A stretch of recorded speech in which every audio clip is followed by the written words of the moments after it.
What if your HOA fees were suddenly jumped by nearly 500%? Sounds kind of crazy, right? Well, today, we're going to break down exactly how a change like that is not only being proposed, but how the math actually works. We'll look at the numbers and, more importantly, the rules that are supposed to be in place. Okay, let's just start with the number that gets everyone's attention, 481%. It is a massive, massive figure, and it represents a potential increase in annual assessments for some of the homeowners here. So, the big question is, how on earth is a jump like this even possible? That's what we're going to answer. We're going to walk through the historical rules, the new changes being proposed, and the real financial impact step by step. To really get what's happening now, we've got to rewind. We have to go back to the very beginning and look at the financial foundation that was set up for this community all the way back in 1973. So here it is, the original governing document from 1973. Now, I know it might look like just an old piece of paper, but this is the legal foundation, the rule book for the entire community. And right from day one, it established a really clear cap on how much annual assessments could be, a rule that stood for over 50 years.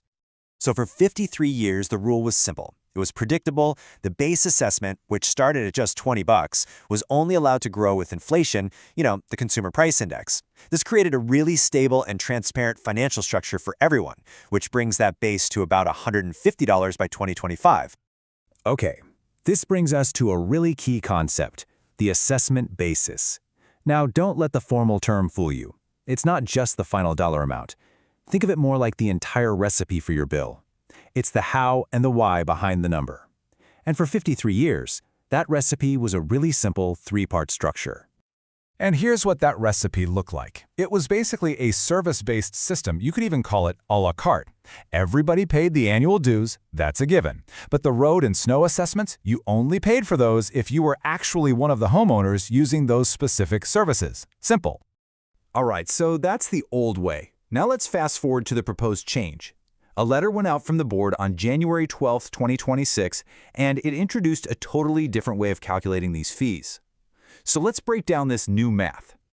So the first big move was to take those three separate service-based charges, the dues, the roads, and the snow fees, and just smush them all together into one single assessment base of $850.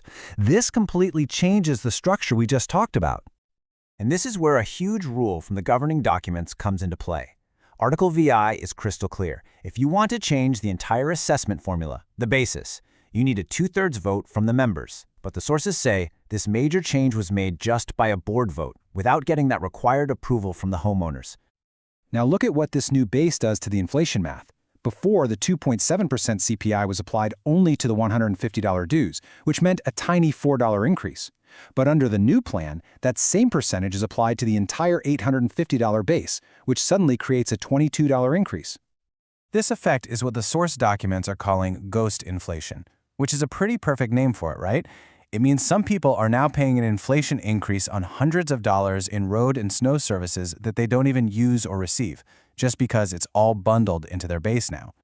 So the immediate result for 2026 is this strange two-tiered system.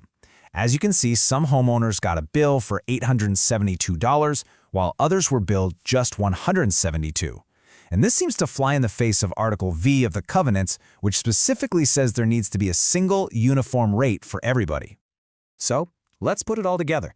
What's the final financial impact when you compare the historical way of doing things against the board's new plan? This is really the bottom line. This table really lays out the stakes. The base amount, it just skyrockets by over $700.